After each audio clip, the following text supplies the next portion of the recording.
এরকম অনলাইনে অর্ডার করো আর ডেলিভারি হয় আর আমার টাকা দিতে হয়? আমার মনে হয় আমার বাসায় যত ডেলিভারি আসে কোনো বাসায় তত মশাও আসে না প্রত্যেকদিন। উত্তরা থেকে সায়দাবাদে আপনাদের আনতে গেলে আমি আর ফিরে আসতে পারতাম না জ্যামের জন্য।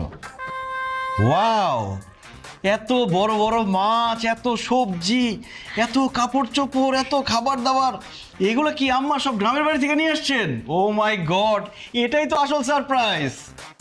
আমি তো ভয় ছিলাম যে কিভাবে সংসার চালাবো, কি করব না করব। আম্মা, এইসব দেখার পরে মনে হইতেছে 15 দিন আমার বাজারের দিকে না গেলেও চলবে।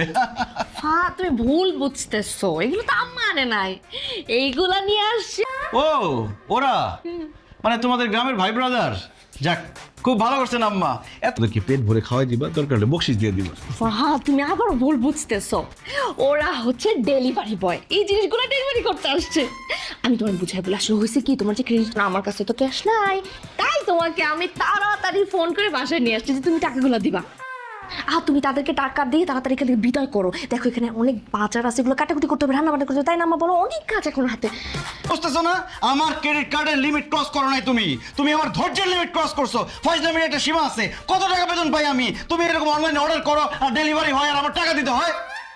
আমার মনে হয় আমার বাসায় যত ডেলিভারি আসে কোনো বাসায় তত মশাও আসে না প্রত্যেকদিন। দিশা, জামাই এসব কি কথা বলতেছে, আমি কি শুনতেছি? সেটাই বলেন আম্মা, একটা মানুষ কত অনলাইনে অর্ডার করতে পারে? আল্লাহর 30টা দিন অনলাইনে অর্ডার করবে আর ডেলিভারি ম্যান আসে।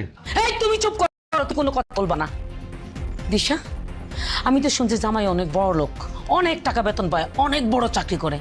এখন এসব কি শুনতেছি, কি দেখতেছি? 2-4 টাকার অনলাইনে অর্ডার করাতে জামাই এতগুলো কথা শুনাইলো?